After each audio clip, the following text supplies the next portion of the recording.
Today, we're going to dig into a variety of window functions available in SQL Server.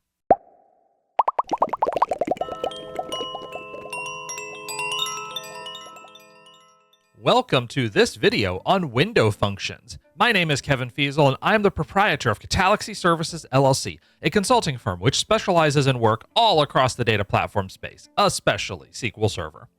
In the first video of this series, I provided a basic introduction to what window functions are, how we can tell a window function from a non-window function, and the anatomy of a window function. In this video, we are going to take a 30,000-foot tour of the breadth of window functions available to us in SQL Server. In particular, we'll look at 5 categories of function. The first category we will dig into is aggregate window functions. These build on aggregate functions such as min, max, and sum. The second category is ranking window functions. These window functions have been around the longest in SQL Server, and we saw an example of one in the prior video, row number. The third category of window function allows us to move forward and backward within a row. Those are offset functions such as lag and lead. The fourth category, statistical window functions, can allow us to generate quantiles for our data set, something that is quite useful in statistical analysis.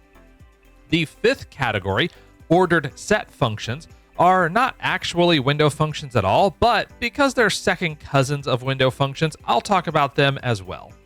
Now let's get into the demo and dive into some of these categories. Here we are in Visual Studio Code. In this video, we have a lot of queries to get through, so let's get getting. The first category of function we will cover is aggregate window functions. These were introduced in SQL Server 2012, so they weren't the first, but I like to start with them because people are most familiar with these functions in their non-windowed forms. Here's an example of a basic aggregate function. We want the sum of line profit per customer.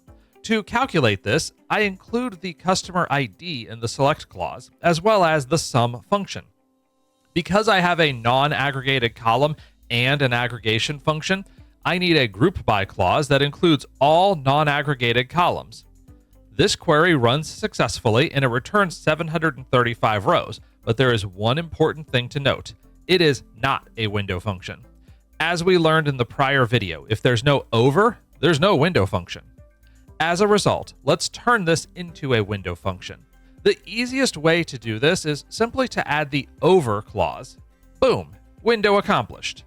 But before I run this query, notice how the syntax has changed. First, I'm adding invoice ID and invoice date, as well as customer ID and the sum of line profit over a default window.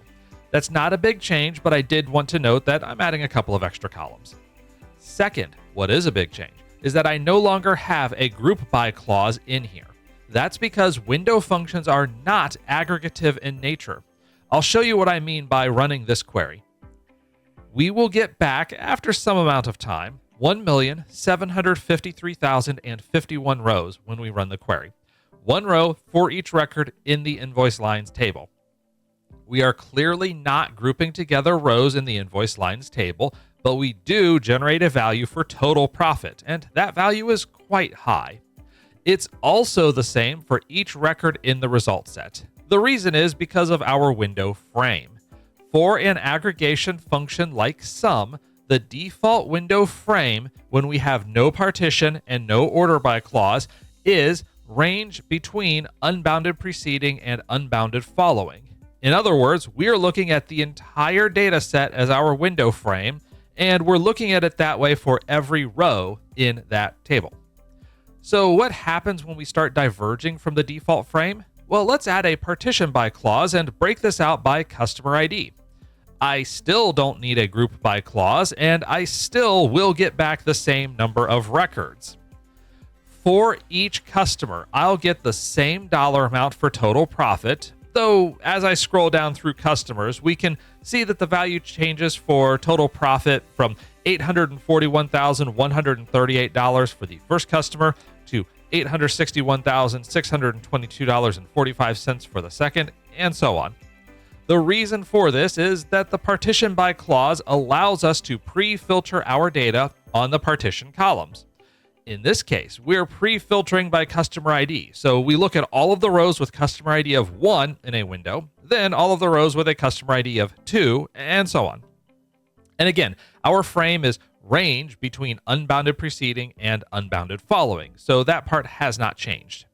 If I add an order by clause in the window function, things change again. Now let's run this partitioned by customer ID and ordered by invoice date. To make things easier to understand, I'll also add an order by clause to the query and sort by customer ID and then invoice date.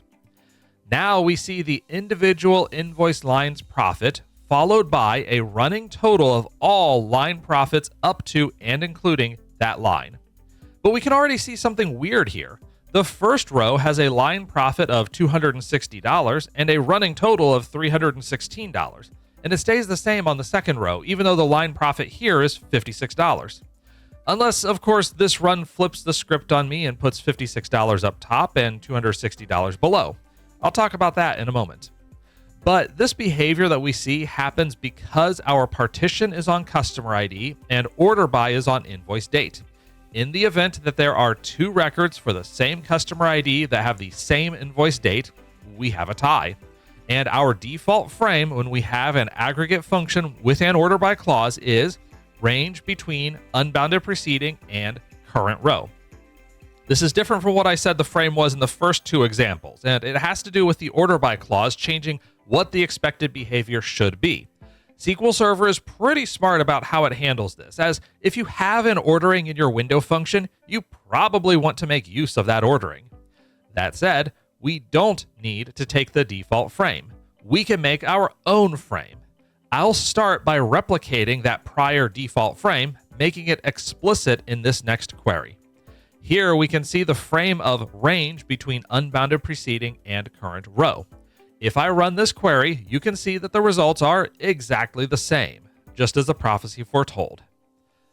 But it still returns results that our finance people wouldn't like.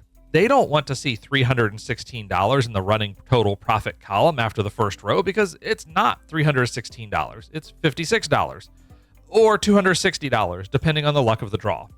That's right, there is no guaranteed order for ties. If you want a guaranteed ordering, you'll need to ensure that your order by clause inside the window function guarantees uniqueness. We don't, so we get whatever comes out. Now there are two ways to fix this query. The first is to find a way to guarantee uniqueness, such as adding the invoice line ID to the order by clause. The second is to change our range frame operator to rows. If I change the frame operator and run this query, we no longer take ties into consideration and instead look only at row position and not row position plus or minus ties. This query, regardless of whether $56 is the first line or $260 is, it will always give us the results that make sense for our finance team. We only care about the rows up to and including our current row, and if there are ties after our current row, well, they don't matter for the current row. This is a good reason to think about whether your function needs range or rows. If you need to deal with ties as a unit, you'll want a range frame. If you want to deal with rows individually, even when there are ties, then rows is your best bet. Both make sense in their specific use cases, and we will talk a bit about performance later on in this series. This next query is a big boy, and its purpose is to show that all of the aggregate functions in SQL Server can serve as window functions. I have here sum, min, max, average, standard deviation, and count. I could also add variance and population-specific versions of standard deviation and variance, and they'll still work fine. In this case, I have almost all of the functions using the same window definition: partition by customer ID, order by invoice date, and the frame is rows between unbounded preceding and current row. The single exception is our sum of line profit over the default window that we call total profit. Running this query, we can see our 1.75 million results. It'll show up pretty soon. Now, one thing I should point out is that the calculation for standard deviation requires at least 2 data points. So our standard deviation of line profit is going to be null for the first record for each customer. And if I look at the actual execution plan here, It may take a moment to run, but we will get what I would consider a really neat result. What happens is we'll perform an index scan of the invoices table and hash match that to our invoice lines column store index. After sorting the data and performing a couple of implicit conversions in a compute scalar operator, we hit the first of two window aggregates. This first window aggregate takes care of our window function that partitions by customer ID and gets running results of data by invoice date ascending. Even though we have a half dozen uses of this window, we only have one window aggregate, so that's a rather efficient outcome. Then, the second window aggregate near the end is how we get that sum over everything. I think this query is reasonably clear to read, but there is a lot of copy pasta going on, and it can actually be difficult at first glance to see that there were actually two separate window definitions in the query. This is where a neat feature in SQL Server 2022 and later can make your life a bit easier: the window clause. I've rewritten the above query using the window clause. Inside of here, I've defined prior orders as my window definition that partitions by customer and sorts by invoice date. Now we can see that I'm summing over prior orders, and SQL Server will read in the window section to figure out which window to use. One thing that I do want to point out, and we might see it later on in this series, it's the ability to nest window definitions, making it even better for readability and limiting redundancy or copy-paste errors. But I do want to note that there is zero performance impact on this query. The window clause does not make anything faster, but it also won't make anything slower. Also, if you run this query and get an error message reading incorrect syntax near window, make sure that your database is in compatibility level 160 or later, because otherwise that window clause will not work. So that covers our look at aggregate window functions. Let's now take a look at the ranking functions, which we've had in the product for nearly 20 years at the time at which I'm recording this video. These functions have been there since the release of SQL Server 2005, and there are 4 of them. I'll start with the 3 normal ranking functions: row number, rank, and dense rank. All 3 of these ranking functions require an order by clause, or else you will get an error. And that does make sense, as we need an explicit ordering if we want to rank records. Row number gives us a monotonically increasing value for each window, starting at 1 and moving up. In the event of a tie, row number will arbitrarily assign values and increment them, so you will never have a repeat of the same number within the same frame. If there are no ties in the data, rank and dense rank will behave the same as row number, but if there is a tie, they behave differently. Rank is the easier one to understand if you're interested in anything competitive like races or sporting leagues. Let's run this query and I'll explain how things differ. Here we have data sorted by invoice ID. We have a single invoice line in the first invoice ID, so the value for rank is 1. Then there are 2 invoice lines in the second invoice. Thus, they are tied for second and both get a value of 2 for rank. After that, we have 1 invoice line in the third invoice, but its rank is 4. That's because there are 3 rows ahead of it. There's a 3-way tie for 5th and then a 3-way tie for 8th, just to solidify the idea. We need to take into account how many rows are ahead of the current row, add 1 to that number, and we have our current rank. To clarify what I mean by ahead of, for row 9 in this data set, I would consider that there are 7 rows ahead of it.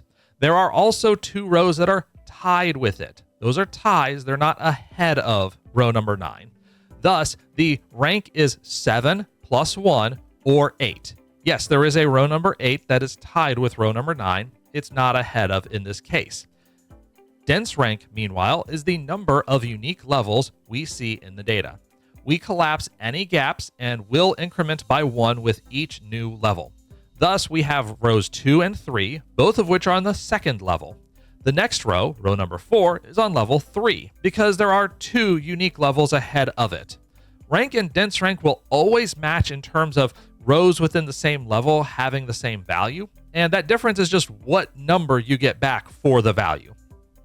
The other ranking function is a bit of an odd duck comparatively, and that is intile. Intile requires a natural number value in the function definition, and that natural number represents the number of data splits we want. The idea here is that if I specify an intile of 4, That is a quantile. If I want an intile of 5, that generates quintiles. 10 will give me deciles, 100, percentiles, and so on. SQL Server will do its best to break the data out into that many blocks, though let's see how it works when I have an uneven number of results. In this case, my common table expression gets the first 250 records from the invoice lines table sorted by invoice line ID. Then I generate 5 intiles, 3, 5, 10, 20, and 100. Well, 250 divided by 5 gives me 50, so I expect 50 records in each of 5 buckets. 250 divided by 10 is 25, so for that result, I'll have 25 records in each of 10 buckets. But 250 divided by 100 is 2.5, and I can't split rows in half. The way that SQL Server rectifies this is to take the quotient and guarantee that many rows. In this case, 2. Then the remainder will be spread starting from the top until we reach the end of our set of records. So each of the 100 buckets will have at least 2 rows, and 50 records will show up in a third bucket. So in other words, the top 50 buckets are going to have 3 records. The bottom 50 buckets are going to have 2 records. If I run this query, we can see the behavior and validate that what I'm saying is correct. We will see that the first 3 rows are in bucket 1 for the percentiles category, and then we'll have 3 in bucket 2, 3 in bucket 3, and so on. Now scrolling down, I have 3 in bucket 50, but starting from bucket 51, I only have 2 records in each bucket. This is how SQL Server handles an intile where the number of records does not divide cleanly by the intile value. This can make a small difference if you're taking these numbers and aggregating them somehow, so keep that in mind for data analysis. In this video, we looked at aggregate window functions and ranking window functions, 2 powerful sets of window functions available to us. We have 3 more categories that we're going to hit, but in order to keep this video from going forever, I'm going to wind it down here. In the next video, we'll look at offset window functions, statistical window functions, and ordered set functions. We'll have links and show notes in the description below. And until we see each other in the next video, take care.